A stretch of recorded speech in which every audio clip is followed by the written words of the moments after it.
Sitaram Berwa, assistant professor, department of zoology, government PG college बारा, राजस्थान। छात्रों, online classes में आपका स्वागत है।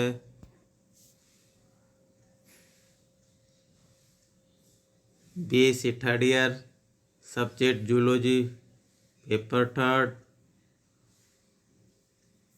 छात्रों, आज मैं आपके सामने 3 जनन स्तर द्वारा विभिन्न अंगों के निर्माण के बारे में अध्ययन करेंगे।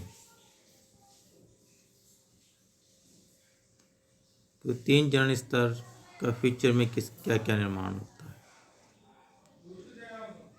इक्टोडर्म से त्वचा के एपिडर्मल अधिचर्म तथा ग्रंथियों का निर्माण होता है तथा मध्य स्तर से त्वचा की चर्म का निर्माण होता है तथा अंत स्तर से आहार नाल एलिमेंट्री कैनाल के अंदर की जो श्लेष्मिक लेयर होती है उसका निर्माण होता है।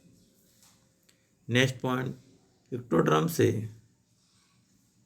एम्ब्रियो का माउथ तथा एनस के एपिथेलियम का भी निर्माण होता है तथा मेसोडर्म से ऑल द मसल्स समस्त पेशियों का निर्माण होता है। एंडोडर्म से सभी पाचन ग्रंथियाँ, जो डाइजेस्टिव ग्लैंड होती है, उन सभी का निर्माण भी अंत स्तर से होता है। नेक्स्ट पॉइंट, इक्टोडर्म से दांतों का एनिमल जो ऊपर का पोर्शन होता है उसका निर्माण होता है। मेसोडर्म से कंप्लीट रूप से पूर्ण संयोजी ऊतक का निर्माण होता है तथा एंडोस्तर से thyroid, parathyroid and thymus glands का निर्माण होता है। नेक्स्ट पॉइंट, इक्टोडर्म से समस्त नर्वस सिस्टम, जिसे तंत्रिका तंत्र कहते हैं, का निर्माण होता है। मेसोडर्म से सिलोम एंड पेरिटोनियम का निर्माण होता है। नेक्स्ट, एंडोडर्म से लंग्स एंड ट्रेकिया का निर्माण होता है। नेक्स्ट, इक्टोडर्म से नेत्र के नेत्रभुज, नेत्रवृक्ष, कॉर्निया, रेटिना का निर्माण होता है। तो मेसोडर्म से सिलो के अलावा दांतों का डेंटिन पार्ट होता है, उसका भी निर्माण होता है। इसी प्रकार से एंडोडर्म से मध्य कर्ण तथा स्टेकियन जो ट्यूब्स होती है उसका भी निर्माण एंडोडर्म से होता है। नेक्स्ट, इक्टोडर्म से ओल्फैक्टरी ऑर्गन्स की एपिथेलियम का भी निर्माण होता है, जिसे घ्राण अंग कहते हैं, सूंघने की कैपेसिटी होती है। मेसोडर्म से पेरिकार्डियम, हृदय का आवरण तथा संवरण, पेरिटोनियम का भी निर्माण होता है। एंडोडर्म से मूत्राशय, जिसे यूरिनरी ब्लैडर कहते हैं, उसका निर्माण भी होता है। नेक्स्ट पॉइंट, इक्टोडर्म से अंतःकरण का निर्माण भी होता है, जबकि मेसोडर्म से पश्चमेरुदंड तथा अधिकांश कंकाल का निर्माण होता है।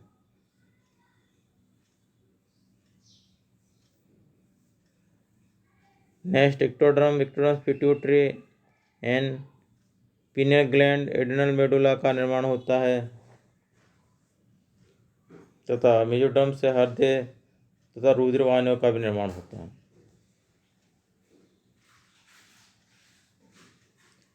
इसी प्रकार से इक्टोडर्म से क्लोम चापों की पास्तियों का निर्माण होता है तथा मेसोडर्म से स्प्लेन प्लीहा, जिसे कहते हैं, का निर्माण होता है। स्केलेटल सिस्टम का निर्माण होता है, रिप्रोडक्टिव सिस्टम का निर्माण होता है, नेत्रों की क्लेरोटिक एंड कोरोइड रकत व लसिका का निर्माण होता है एंड एड्रिनल कॉर्टेक्स का भी निर्माण होता है। और ये तीनों लेयर गेस्टुलेशन स्टेज में बनती है तीनों तथा एक्टोडर्म से रिसेप्टर सेंस ऑर्गन्स का भी निर्माण होता है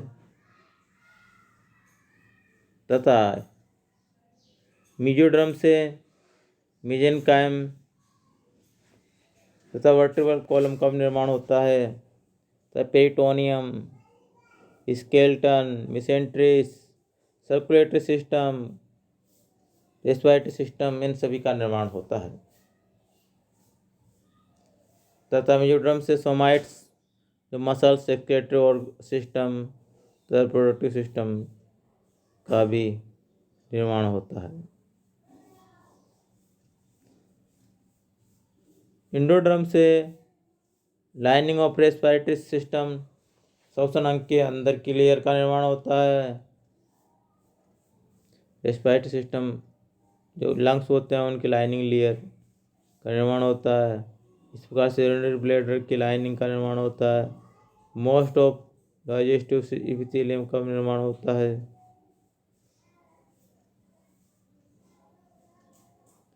तथा मिडल ईयर का भी निर्माण होता है। लाइनिंग और मिडल ईयर एंथायराइड, एंथाइमस ग्लैंड का भी इससे निर्माण होता है। तो छात्रों, आपको पता चल चुका होगा कि गैस्ट्रुलेशन स्टेज के एंड में 3 लेयर का निर्माण हो जाता है। 3 लेयर से कौन कौन से ऑर्गन्स बनते हैं जो इसके फीचर के बारे में बताता है। और गैस्ट्रुलेशन कब बनता है? जब ब्लास्टूला होता है, ब्लास्टूला से गैस्ट्रुला बनता है, इसे गैस्ट्रुलेशन कहते हैं। तो छात्रों, जो आज आपको हमने स्लाइड के द्वारा अध्ययन करवाया गया है उसको आप नोटेट कर लीजिए तथा उसका अध्ययन कीजिए।